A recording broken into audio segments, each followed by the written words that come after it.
Bismillahirrahmanirrahim. Assalamualaikum warahmatullahi wabarakatuh.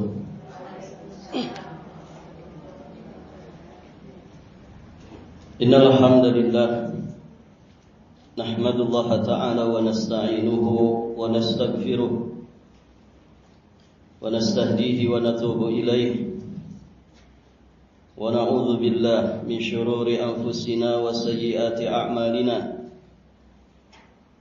من يهده الله فلا مضل له ومن يضلل فلا هادي له أشهد أن لا إله إلا الله وحده ربي لا شريك له وأشهد أن محمدا عبده ورسوله أما بعد اللهم إنا نسألك علما نافعا ورزقا طيبا وعملا متقبلا اللهم علمنا ما ينفعنا وانفعنا بما علمتنا وزدنا من علمك وكرمك وجودك يا ذا الجلال والإكرام إنك على كل شيء قدير وبالإجابة جدير. Para hadirin,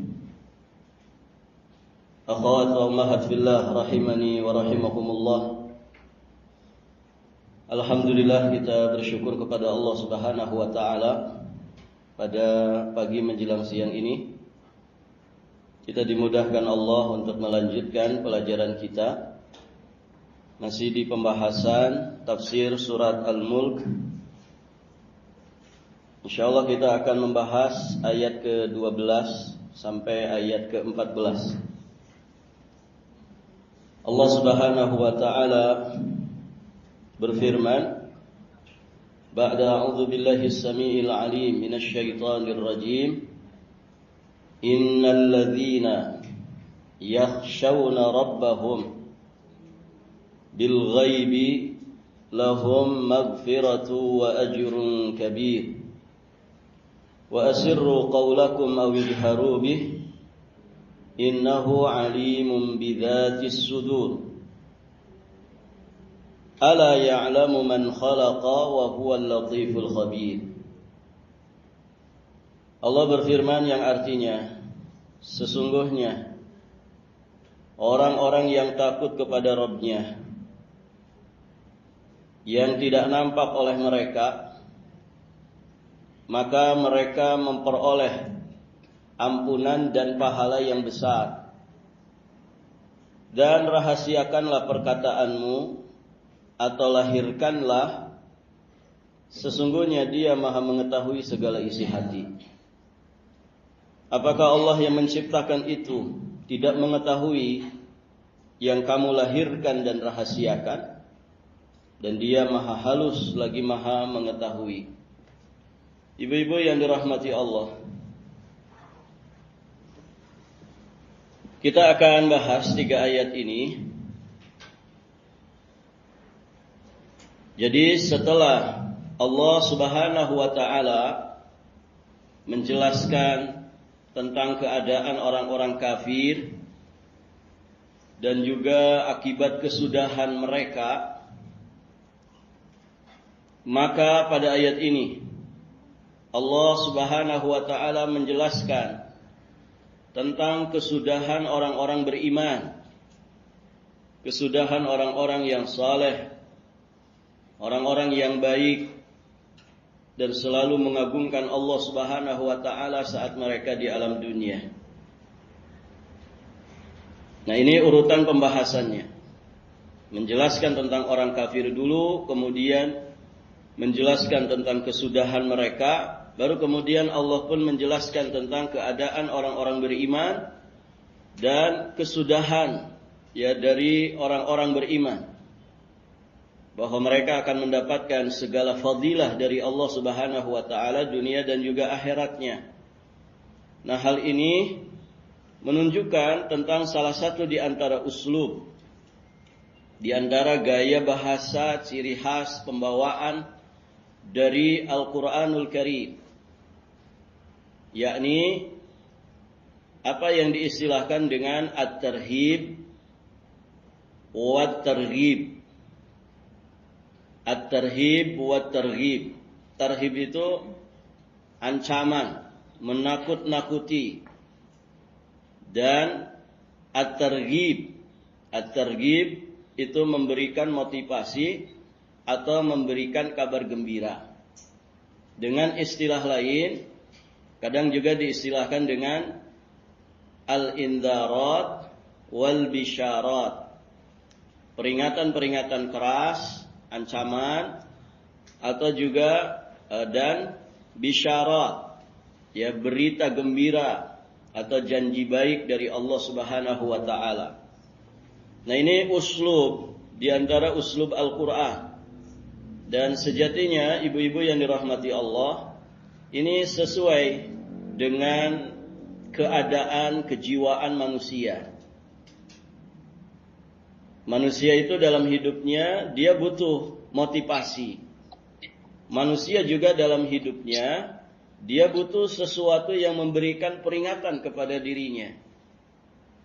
Sehingga at-tarhib itu akan menghasilkan rasa takut.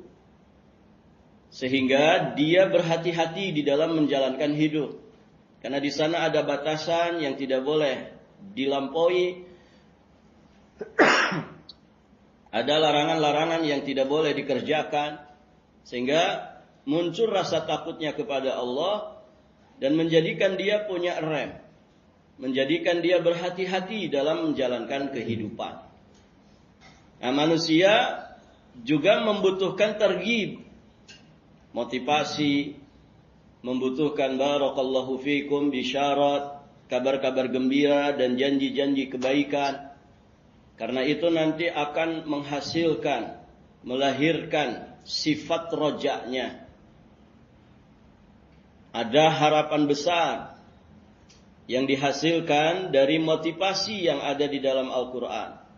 Ada harapan besar dia gantungkan kepada Allah Subhanahu wa taala setelah mendengarkan berita-berita gembira yang Allah Subhanahu wa taala dan Rasulnya sampaikan. Jadi at-tarhib menghasilkan rasa takut, at-targhib menghasilkan sikap roja. Dua-duanya dibutuhkan oleh manusia. Kan begitu, Ibu? Manusia itu hidupnya antara itu saja kan. Rasa cinta, rasa harap, rasa takut. Rasa cinta itu motivasi dasar kehidupan. Gitu kan? Motivasi dasar kehidupan.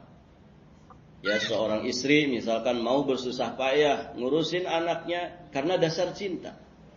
Suami mau bersusah payah, berjuang keras, peras keringat, banting tulang, begitu kan? Kepala jadi kaki, kaki jadi kepala. Dengan dasar apa? Dasar cinta. Manusia bergerak dalam hidupnya dengan dasar cinta. Nah, yang juga dibutuhkan adalah rasa takut dan rasa harap. Manusia takut dari penyakit, begitu kan? Maka dia cari sehat. Manusia takut dengan kemiskinan, maka dia berusaha mencari penghidupan, dan demikian seterusnya. Taib, ibu-ibu yang dirahmati Allah, manusia juga takut dengan siksa Allah. Dia berharap besar ingin mendapatkan nikmat surga. Nah, ini semua dibutuhkan oleh manusia sesuai dengan kejiwaan manusia. Nah, Al-Quran itu memfasilitasi kita untuk itu. Bagaimana tumbuh rasa takut kita kepada Allah Subhanahu wa taala, kemudian kepada siksanya. Bagaimana kemudian menumbuhkan harapan besar kepada Allah Subhanahu wa taala. Maka Al-Quran memfasilitasinya. Tidak melulu bisyarat, tapi juga diimbangi dengan indharat. Tidak melulu kabar gembira yang disampaikan. Namun juga peringatan-peringatan keras dan juga ancaman-ancaman yang kemudian Allah Subhanahu wa taala sampaikan juga kepada kita. Nah, demikian ibu-ibu yang dirahmati Allah. Ya, ibu-ibu datang ke sini. Dasarnya apa, Bu? Cinta kepada ilmu, kan begitu. Emang kenapa harus belajar? Ya, kita takut dari yang namanya kejahilan, kan? Takut dari yang namanya kebodohan. Kalau di dunia orang bodoh terhadap dunia, poek mongkleng gitu ya. Gelap gulita dunianya. Bagaimana lagi kemudian kalau jahil terhadap agama, kan begitu. Kita takut dari kejahilan. Karena kejahilan itu kegelapan. Kegelapan bisa mengantarkan juga ke tempat gelap, namanya neraka. Memang kenapa kita mesti belajar agama? Ya ada harapan. Harapannya apa? Supaya kita paham agama ini dengan baik. Sehingga kalau kita paham, bisa menjadi pijakan dasar untuk kita beramal soleh. Untuk kita berbuat, bertindak, berucap, berkeyakinan. Dengan dasar pijakan ilmu yang benar. Kan begitu. Dan itu dalam kehidupan manusia semuanya begitu. Baik, ibu-ibu yang dirahmati Allah. Nah, Al-Quran itu memfasilitasi kita untuk itu.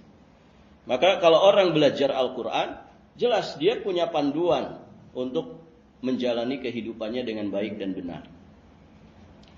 Yang kedua, yang bisa kita ambil pelajarannya di sini, di antara sifat orang beriman itu adalah khasyah. Innalladzina yakhshawna rabbahum. Mereka punya sifat khasyah kepada Allah. Siapa Allah? Rabb yang tidak tampak oleh mereka. Allah itu hanya akan menampakkan dirinya kapan? Di surganya nanti. Allah gaib. Begitu ya. Namun seorang mukmin meyakini keberadaannya. Meyakini wujudnya. Maka orang-orang beriman, mereka khasyah kepada Allah yang tidak tampak oleh mereka. Dan mereka pun takut.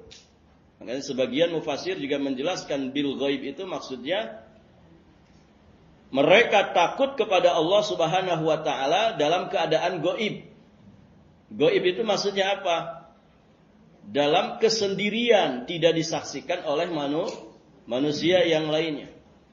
Istri sendirian di rumahnya, tanpa ada suami, tanpa ada anak-anak. Istri yang soleha, mau ada suami, tidak ada suami, dia tetap ajib. Dia tetap lurus dengan kesolehannya. Begitu. Tidak beda warna, begitu. Yang beda warna itu apa? Bunglon. Ada suami kalau di depan TV, TV-nya TV dakwah. Gitu. Masya Allah istriku ini. Ya. Giliran suami ke lokasi, drakor. Gitu. Nah itu ada masalah, gitu ya. Ada masalah. Berarti dia berbeda antara ketika ada suaminya dengan tidak ada suaminya. Berbeda saat dia hadir, saat dia gaib. Begitu. Suami juga demikian. Ya. Dia tetap ajak dengan iman dan amal solehnya, tetap ajak dengan kesolehannya. Apakah dia bersama istri dan anak-anaknya di rumah, ataukah sedang dinas sendirian di luar kota. Dia tetap dengan keistiqomahannya, tetap dengan kesolehannya. Yakhshawna rabbahum bil ghaib. Walaupun dia dalam kesendiriannya, dia tetap khasyah kepada Allah. Dia tetap memiliki rasa takut kepada Allah Subhanahu wa taala dalam segala situasi dan kondisi. Walaupun dalam kesendirian mereka tanpa ada seorang pun yang mengetahuinya. Ini yang berat sebetulnya dalam hidup, Ibu. Ya kan? Kita itu sering berbeda saat sendiri dengan saat bersama orang lain. Nah, itu sebetulnya PR kita tuh. Kenapa kalau di depan-depan besti itu ngedadak kesalehan tuh ningkat gitu. Di depan teman-teman pengajian, kalau sudah sendirian beda itu. Mager, malas gitu kan. Nah, itu masalah. Dan ciri orang ikhlas itu kan dia tetap semangat walaupun dalam kesendiriannya. Tapi ciri orang tidak ikhlas, kalau bersama orang lain dia semangat, rajin. Kalau sedang sendirian dia malas. Begitu. Minimal Ibu, kita itu jadi orang yang tawazun, seimbang. Saat bersama orang lain di tengah-tengah keramaian, kesolehan kita itu misalnya 70%. Saat kita sendirian bil ghaib, ya gitu juga kita, 70%. Ya kita begitu. Apa adanya, kesolehan kita 70% saat di depan orang-orang, maka saat sendirian pun begitu. Nah itu minimalnya begitu kita itu. Orang yang begitu insya Allah selamat. Yang celaka itu dia soleh di hadapan manusia, seolah-olah musuhnya syaitan. Tapi ketika sendirian dia bersahabat dengan syaitan. Nah itu PR. Artinya harus ada yang dibenahi. Yang lebih hebat lagi Ibu, yang lebih hebat lagi, kalau dia bersama orang lain, orang-orang nilai, ini kesolehannya 70. Aslinya kita kalau sedang sendirian 90% kesolehan kita. Nah itu yang lebih istimewa. Kelihatannya biasa-biasa saja, aslinya dia dalam kesendiriannya saat berkhulwat dengan Allah Subhanahu wa taala ternyata dia lebih soleh, lebih bertakwa, dan itu tidak diketahui oleh manusia. Makanya banyak orang-orang soleh dahulu yang sering menyembunyikan amal-amalnya. Namanya al-akhfiyah. Al-akhfiyah. Orang-orang yang tersembunyi keistimewaannya. Mungkin tidak nongol di YouTube, gitu ya. Mungkin dia tidak terkenal di dunia maya. Mungkin juga dia tidak terkenal di dunia nyata. Tapi dia tenar dan viral di langit sana. Nah itu ibu-ibu yang dirahmati Allah. Kita yang mana Bu? Hah? Kita yang seimbang, kita ya kita. Atau kita itu keadaannya lebih jelek kalau saat sendirian, atau yang keadaannya lebih baik saat kita sendirian. Yang mana nih? Jawabannya ada di diri kita masing-masing. Semoga Allah perbaiki jiwa raga kita, lahir dan batin kita. Baik ibu-ibu yang dirahmati Allah, khasyah itu adalah rasa takut yang paling khusus, paling tinggi kedudukannya. Sebagian penjelasan menyatakan bahwa khasyah itu merupakan rasa takut yang dilandasi oleh ilmu. Rasa takut yang dilandasi oleh makrifat yang sangat mendalam kepada Rabb yang ditakutinya, yakni kepada Allah Azza wa Jalla. Makanya sifat khasyah ini itu disematkan kepada para ulama. Innama yakhsyallah min ibadihi al-ulama. Sesungguhnya yang khasyah kepada Allah dari para hambanya adalah para ulama. Ya beda takutnya ulama kepada Allah dengan takutnya orang awam kepada Allah. Jelas beda. Takutnya para ulama kepada Allah tentu dengan dasar makrifatnya, ilmunya tentang Allah. Kalau takutnya orang awam kepada Allah ya takut biasa. Baik. Para ulama mengatakan di dalam kitab Jami' al-Bayan, Imam At-Tabari, di dalam kitab Jami' al-Bayan karyanya Imam At-Tabari dijelaskan bahwa khasyah adalah perasaan takut yang menyebabkan seseorang itu akan berusaha untuk terus berbuat baik demi mencapai ridha Allah Subhanahu wa taala. Dia mah sendirian tanpa partner ataukah bersama dengan orang lain terus berbuat kebaikan. Mau disorot sama media, mau tidak disorot, terus berbuat kebaikan. Begitu. Itu orang yang khasyah. Kala sendirian atau kala bersama dengan orang lain, sedang mukim ataukah sedang safar, sedang sakit ataukah sedang sehat, dia selalu khasyah kepada Allah. Khasyahnya ini kemudian mengantarkan dirinya selalu ajak dengan kebaikannya. Barakallahu fikum. Maka para ulama mengatakan al-khasyatu hiya halatun tahsulu inda syu'uri bi'azamatil khaliq wa haibatihi wa khawfil hujub anhu. Khasyah itu adalah satu keadaan yang dihasilkan saat merasakan keagungan dan kehebatan Al-Khaliq, serta saat merasa khawatir terhalangi darinya. Barakallahu fikum. Jadi rasa takut yang luar biasa. Kenapa? Karena selalu menghadirkan keagungan kebesaran Allah Subhanahu wa ta'ala. Barakallahu fikum. Kemudian berikutnya, di antara keutamaan khasyah kepada Allah, atau ini disebut dengan khasyatullah, pertama, lahum magfiratun. Mereka akan mendapatkan magfirah dari Allah. Magfirah itu apa? Magfirah itu dalam bahasa kita ampunan. Berasal dari kata ghafara, yang kalau dimaknakan secara bahasa artinya tabir, as-satr, satr. Nah ini satr ini namanya. Kain hijau yang di depan saya, di depan ibu-ibu, itu namanya satr, tabir atau sulubu. Fungsinya apa? Menutupi. Maka makna yang kedua, at-taghtiyah. At-taghtiyah, penutup atau tutup. Sehingga dalam bahasa Arab kalau ada kata migfar, itu artinya penutup kepala. Apa penutup kepala? Macam-macam. Ada songkok, ada helm, ada topi. Ya. Ada juga kata gifarah. Gifarah itu maknanya baju besi. Kenapa baju besi dikatakan gifarah?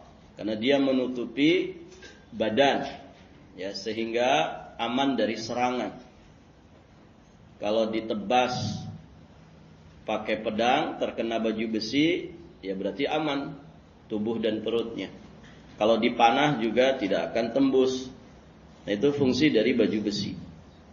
Kalau di kita saat ini misalkan rompi anti peluru, nah itu gifarah. Nah ada juga kalimat ghafarah. Ghafarah ini sejenis jubah. Jubah yang biasa dipakai oleh para tokoh. Ghafarah. Kenapa? Karena dia menutupi badan.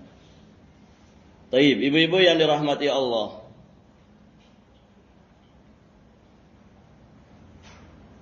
Sehingga dari sini kita memahami makna dari magfirah adalah menutupi dosa. Allah menutupi dosa seseorang dan melindunginya dari dampak buruk dosa tersebut. Jadi dosa yang ditutupi oleh Allah, kemudian dilindungi orang tersebut dari dampak buruk dosa tersebut. Apa dampak buruk dari dosa, Ibu? Dampak buruk dari dosa apa? Banyak banget. Tapi semua pada kesimpulan kalimat siksa. Dosa itu akan menghasilkan siksa. Nah, Allah lindungi dia dari siksa. Karena siksa itu dampak buruk dari dosa itu. Nah, orang yang dapat magfirah berarti dia akan ditutupi dosanya. Kemudian Allah lindungi dia dari dampak buruk dosa tersebut. Nah, ada juga istilah lain namanya al-afu. Afu juga sama. Artinya maaf. Orang yang mendapatkan afu dari Allah berarti mendapatkan maaf dari Allah. Sebagian mengatakan bedanya magfirah dengan afu. Kalau magfirah itu masih ditampilkan. Maksudnya ada catatannya. Ini loh dosamu. Ditampilkan, ditontonkan kepada mukmin yang pernah melakukan dosa itu. Ini dosamu ketika dulu di dunia. Ya. Kamu lempar mangga tetangga gitu kan, dipakai ngerujak gitu ya. Enggak tanggung-tanggung 10 mangga gitu. Barakallahu fikum. Ini loh dosamu dulu tidak puasa Ramadan, lagi SMA ya. Orang pada puasa malah makan-makan di pojokan sekolah. Ketika digerebek sama guru, tiba-tiba bilang sedang head pak gitu. Padahal tidak sedang head. Nah itu ditampilkan semua. Tapi ketika dia dikatakan mendapatkan maghfirah karena mungkin dia sudah bertaubat kepada Allah, maka tampilan dosa tadi, catatan dosa tadi yang ditampakkan tidak akan berdampak kepada siksaan. Nah berarti orang itu dapat maghfirah. Nah kalau al-afu yang di akhir Ramadan kita dianjurkan untuk memperbanyak zikir itu.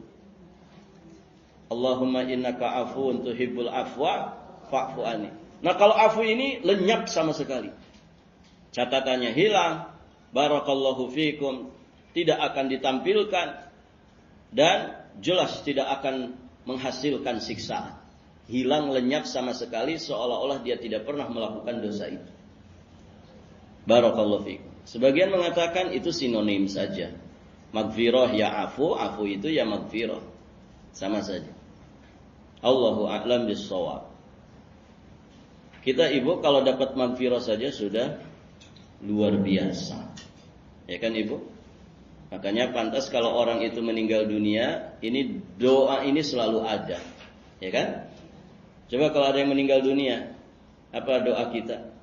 Semoga arwah fulan diampunkan dosa-dosanya, diterima amal kebaikannya. Keluarga yang ditinggalkan semoga diberi kesabaran. Kan begitu. Itu doa yang selalu dipanjatkan oleh orang hidup untuk orang yang sudah mati. Artinya apa? Maghfirah itu sangat kita butuhkan. Ada yang nggak butuh maghfirah di sini? Semua kita butuh. Syekhul Islam Ibnu Taimiyah rahimahullahu taala beliau mengatakan wal maghfiratu mutadhamminatun liwiqayatihim syarra dzunubihim wa iqbalihi alaihim wa ridahu anhum. Maghfirah atau pengampunan itu mencakup perlindungan mereka dari keburukan dosa-dosa mereka. Dilindungi dari dampak buruk dosa. Berarti tidak menghasilkan siksa. Taib. Juga mencakup di dalamnya iqbalihi alaihim. Allah menerima mereka. Penerimaan Allah terhadap mereka. Dan juga mencakup ridho Allah kepada mereka. Jadi kalau orang mendapatkan maghfirah, dari penjelasan Syekhul Islam Ibnu Taimiyah di sini, dia akan dilindungi dari dampak buruk dosanya. Jadi tidak menghasilkan siksa. Dia pun akan mendapatkan iqbal, penerimaan dari Allah Subhanahu wa taala, diterima. Senang enggak Ibu kalau kita dapat penerimaan? Senang. Ibu bertamu, silahkan masuk ya. Dengan Ibu bertamu, mohon maaf ya, tidak terima tamu. Jebret ya, pintunya ditutup. Enak enggak Ibu? Enggak enak ya, walaupun kita sebagai tamu jangan maksa. Baik. Nah, bagaimana kalau yang menerima kita itu Allah? Kemudian kalau orang mendapatkan ampunan, mendapatkan maghfirah dari Allah, berarti dia mendapatkan ridho Allah. Itu. Yang kedua, di antara fadilah dari khasyatullah, walahum lahum maghfiratun wa ajrun kabir. Mendapatkan ajrun kabir, yakni pahala yang besar. Di antara pahala besar itu, ya kita selamat dari siksa api neraka. Itu pahala besar. Faman zuhziha 'anil nar wa udkhilal jannah faqad faza. Siapa yang dijauhkan dari siksa neraka, dimasukkan ke dalam surga, maka sungguh dia telah mendapatkan keberuntungan. Maka luar biasa khasyatullah itu. Dalam sebuah hadis Nabi terdapat di Sunan At-Tirmidzi, Nabi menyebutkan ainani la tamassuhuman nar. Dua mata yang tidak akan disentuh api neraka. Satu di antaranya ainun bakat min khasyatillah. Mata yang menangis karena khasyah kepada Allah. Itu hasil dari kalau orang itu khasyah kepada Allah. Dalam kesendiriannya dia menghadirkan keagungan Allah, akhirnya muncul rasa takutnya kepada kebesaran Allah, maka tidak terasa bercucuranlah air mata. Begitu keadaan seorang hamba saat misalkan dia munajat di sepertiga malam terakhir. Nah, mata yang begitu tuh Bu, itu mata yang tidak akan tersentuh api neraka. Kalau matanya tidak tersentuh api neraka, bukan berarti yang lain tersentuh. Maksudnya itu mewakili orang tersebut. Kadang kan orang juga disebut mata ya. Yang tersandung itu kaki, tapi yang diomelin mata. Matamu mas, matamu. Gitu. Begitu kan? Dulu mah kalau awal nikah, tersandung itu disayang-sayang, dielus-elus. Setelah tua diomelin. Matamu, matamu itu kemana? Batu segitu gedenya malah ditendang. Barakallahu fiik. Jadi orang yang takut kepada Allah, khasyah kepada Allah, sampai kemudian menghasilkan tangisan, cucuran air mata, itu tidak akan disentuh api neraka. Dan yang kedua, ainun batat tahrusu fi sabilillah. Mata yang berjaga di jalan Allah, namanya ribat. Kalau terjadi peperangan, ada wilayah musuh, ada wilayah muslim. Maka orang yang menjaga di perbatasan, itu namanya ainun batat tahrusu fi sabilillah. Dia melek matanya, padahal pasukan yang lain istirahat tidur. Dia selalu melek menjaga perbatasan, jangan sampai ada musuh menyelinap masuk. Kalau diserang dia duluan yang akan diserang, bisa duluan mati karena di perbatasan. Nah, itu namanya ribat. Mata yang melek berjaga di jalan Allah Subhanahu wa taala. Baik, ibu-ibu yang dirahmati Allah. Faedah berikutnya di ayat ke-13, wa asirru qaulakum aw ijharu bih innahu alimun bidzatis sudur. Ayat ini demikian pula ayat ke-14-nya sejatinya menegaskan kepada kita tentang keluasan ilmu Allah yang meliputi segala sesuatu. Meliputi hal yang tersembunyi dan terlihat, termasuk segala yang dapat dirahasiakan dan ditampakkan. Tidak ada yang tertutup bagi Allah. Oh, banyak sekali ayat-ayat tentang itu. Di surat At-Taubah ayat 78. Alam ya'lamu anna Allah ya'lamu sirrahum wa najwahum wa anna Allah 'allamul ghuyub. Tidakkah mereka tahu bahwasanya Allah mengetahui rahasia dan bisikan mereka, dan bahwasanya Allah itu amat mengetahui segala yang gaib. Jadi yang dirahasiakan, yang dibisikkan, Allah Maha tahu tidak? Maha tahu. Apalagi yang jelas-jelas terucap. Bisik-bisik saja Allah Maha tahu. Ibu sedang pengajian begini, bisik-bisik ke tetangga sebelah. Ya, Ustaz terlambat tadi. Misalkan, ya, bisik-bisik ke yang di samping. Allah tahu nggak ibu? Tahu. Ya, Ustadznya sedang digibahi. Gitu ya. Allah Maha tahu tidak? Maha tahu. Ya. Orang-orang dengarnya waswis-wus saja. Ya. Nah, itu yang suka waswis-wus itu siapa bu? Itu kerjaan setan. Ya. Yuwaswisu fi sudurinnas. Nah, biasanya masalah itu. Yang waswis-wus itu masalah. Ya. Yang waswis-wus itu biasanya masalah. Ya kan ibu? Kan ada tuh yang melaju kenceng namanya wus gitu. Ya, itu kan hasil waswis-wus ya. Biasanya masalah tuh. Masalah. Ya. Hasil waswis-wus namanya saja wus gitu. ya masalah. Baik, ibu-ibu yang dirahmati Allah. Apalagi yang diucapkan terang-terangan, yang dilakukan terang-terangan, sir dan najwa saja dipahami, dimengerti, diketahui oleh Allah. Apa yang kemudian tersembunyi dari Allah? Ya.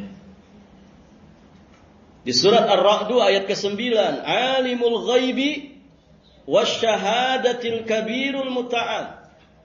Allah lah yang mengetahui semua yang gaib, wasyahadah, dan semua yang nampak nyata. Dialah Allah yang maha besar lagi maha tinggi. Di ayat yang lain, wa anallaha qad ahata bikulli syai'in ilma, dan ilmu Allah benar-benar meliputi segala sesuatu. Di ayat yang lain, innallaha la yakhfa 'alaihi syai' fil ardi wala fis sama'. Sesungguhnya bagi Allah Ta'ala tidak ada satupun yang tersembunyi di bumi dan tidak pula di langit. Apa yang tersembunyi? Dari pandangan pengawasan Allah, enggak ada. Tidak ada. Di ayat ini tadi yang kita bahas, Allah alim bidzatis sudur. Allah Maha tahu dengan apa yang tersimpan di dalam dada manusia. Barakallahu fikum. Isi hati manusia Allah tak tahu. Sedang memikirkan apa hati kita, Allah tahu tidak? Tahu. Baik, ibu-ibu yang dirahmati Allah. Isi hati itu tidak tersembunyi bagi Allah. Maka niatkanlah yang baik-baik, rencanakanlah yang baik-baik, pikirkanlah yang baik-baik. Mikir itu yang baik-baik saja. Jangan suka mikir yang tidak baik. Bagaimana ya suami saya kalau kawin lagi? Misalkan ibu, padahal suaminya anteng-anteng aja, baik-baik saja. Ah Ustadz nggak jaminan, gitu. Ada yang diam-diam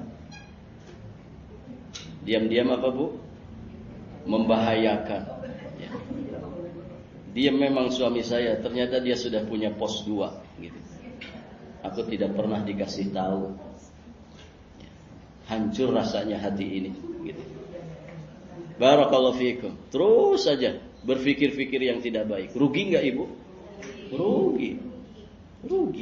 Ya. Makanya berpikir yang baik-baik saja. Merencanakan yang baik-baik saja. Karena Allah itu maha tahu dengan isi hati. Berhusnudzon saja. Ya. Allah maha tahu dengan husnudzonnya hati kita. Begitu.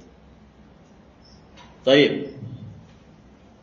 Di ayat yang lain Allah Subhanahu wa taala berfirman, "Rabbana innaka ta'lam." Ini Ibrahim ayat 38. "Rabbana innaka ta'lamu ma nukhfi wa ma nu'lin wa ma yakhfa 'ala Allahi min syai' fil ardi wala fis sama'." Wahai Rabb kami, sesungguhnya Engkau mengetahui apa yang kami sembunyikan dan apa yang kami tampakkan, apa yang kami lahirkan. Dan tidak ada sesuatu pun yang tersembunyi bagi Allah, baik yang ada di bumi maupun yang ada di langit. Baik, ibu-ibu yang dirahmati Allah, sebagian penjelasan menyatakan bahwa ayat ini terkait dengan kelakuannya orang-orang musyrikin Quraisy yang mempergunjingkan Rasulullah sallallahu alaihi wasallam, menjelek-jelekan Rasulullah sallallahu alaihi wa alihi wasallam. Kemudian mereka berkata kepada sesama mereka, rendahkan suara kalian, ya, supaya kata-kata ucapan kalian itu tidak didengar oleh Tuhannya Muhammad. Begitu. Disangkanya Allah itu tidak mendengar bisikan. Disangkanya Allah itu tidak akan tahu waswis-wusnya manusia. Ya. Barakallahu fikum. Maka turunlah ayat ini. Wa asirru qaulakum aw ijharu bih innahu alimun bidzatis sudur. Mau kamu rahasiakan, mau kamu tampakkan, mau kamu bisikan, mau kamu jelaskan ucapan kamu yang mempergunjing Rasul kami, sesungguhnya Allah Maha tahu dengan isi hati manusia. Isi hatinya saja diketahui, apalagi bisikannya. Kan begitu.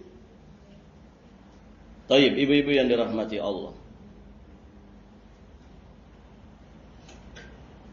Kita lanjutkan. Di ayat berikutnya, ala ya'lamu man khalaqa wa huwal latiful khabir. Apakah Allah yang menciptakan itu tidak mengetahui yang kamu lahirkan dan rahasiakan? Ini pertanyaan yang sifatnya pengingkaran. Ya. Salah sangka kamu kepada Allah. Ya. Salah persepsi kamu kepada Allah. Allah itu Maha tahu karena Allah yang menciptakan kalian. Allah Maha tahu dengan apa yang kalian bisikkan, apa yang kalian rahasiakan. Kan begitu.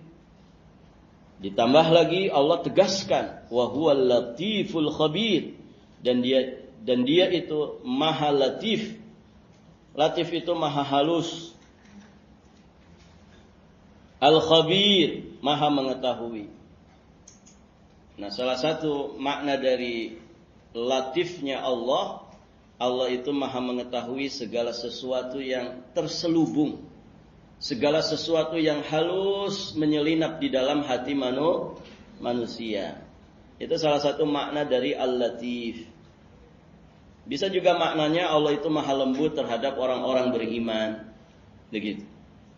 Nah, dalam konteks ini, maka maha halusnya Allah, kehalusan Allah itu maksudnya apa? Allah itu mengetahui segala sesuatu yang begitu halus menyelinap di dalam hati manusia.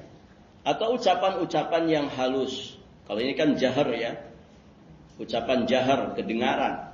Ada ucapan yang halus banget, gak kedengaran. Nah, itulah bisik-bisik tetangga. Bisik-bisiknya manusia. Kan halus itu ibu. Nggak jelas itu ngomong apa. Kedengarannya was-wis-wus saja. Gitu. Orang kalau tadinya ngobrol jelas, ngobrol kedengaran kayak gini. Tiba-tiba mulutnya dia deketin ke telinganya temannya. Sudah samar-samar tuh, nggak jelas lagi apa yang diobrolkan. Ya, kedengarannya tadi itu saja, suara-suara halus, bisikan-bisikan halus, yaitu tadi waswisus. Ya. Barakallahu fikum. Nah, itu Allah mengetahui semua. Sesuatu yang lembut, sesuatu yang dakik, sesuatu yang halus, terselubung, tersembunyi, itu semuanya diketahui Allah. Ditambah lagi Allah tutup dengan namanya Al-Khabir, yang maha memberitakan, ya, yang maha mengkhabarkan segala sesuatu yang tersembunyi secara terperinci. Atau bisa juga dengan kalimat Allah itu maha teliti. Nama Allah Al-Latif disebutkan sebanyak 7 kali dalam Al-Quran. Sedangkan nama Allah Al-Khabir disebutkan sebanyak 45 kali dalam Al-Quran. Ini kedua-duanya nama yang Allah tetapkan untuk dirinya. Al-Latif, Al-Khabir. Banyak pelajaran yang bisa kita ambil dari dua nama Allah yang husna ini. Di antaranya ibu, orang itu kalau sadar bahwa Rabb-nya memiliki sifat ilmu yang sangat mendetail, maha halus, pengawasan ilmunya, pendeteksiannya meliputi segala hal yang kecil maupun besar, maka di antara faidah dan hikmahnya bagi seorang hamba, dia akan senantiasa menghisab dirinya atas segala ucapan, perbuatan, juga gerak dan diamnya. Karena nggak ada yang tersembunyi dari Allah. Dia muhasabah terus. Ini ucapan saya ini sudah benar atau belum? Ya. Keyakinan saya ini sudah lurus ataukah menyimpang? Tingkah laku perbuatan saya ini sudah benar atau masih banyak salahnya? Terus dimuhasabah. Dan orang yang disiplin ketat dalam muhasabah, maka dia akan segera mudah mendeteksi segala kekurangan, kesalahan, aib dan dosa. Dan itu sangat bermanfaat, sehingga tidak ada dosa yang numpuk. Ya. terus terupdate, terus terdeteksi untuk kemudian disikapi dengan taubat nasuha. Begitu, ibu-ibu yang dirahmati Allah. Jadi muhasabah itu jangan nunggu Ramadan. Muhasabah itu setiap saat, ya, setiap waktu, setiap hari. Nah, kegiatan seperti ini, belajar, ya, kita kajian, kita bermajelis ilmu, kita hadir di majelis taklim seperti ini sejatinya juga bagian daripada muhasabah. Ya. Ibu pernah nggak duduk di pengajian merasa tersinggung? Pernah tuh? Si Ustadz ngomongin saya ini, aku banget. Padahal si Ustadznya nggak kenal siapa itu ibu itu. Nah itu kan muhasabah, jadinya terkoreksi, ya, mendapatkan peringatan. Barakallahu fikum. Semoga Allah menjadikan kita orang-orang yang selalu berusaha memperbaiki diri, meningkatkan kualitas diri kita di sisi Allah Subhanahu wa taala. Amin Allahumma ya rabbal alamin. Baik Ibu, alhamdulillah sudah selesai kita bahas sampai ayat ke-14. Jumat depan saya mohon izin ya, sudah mulai berangkat kemungkinannya, masih nunggu tiket kapalnya. Kemungkinannya tanggal 4 Desember insyaallah kita akan berangkat safar, daurah dan baksos insyaallah.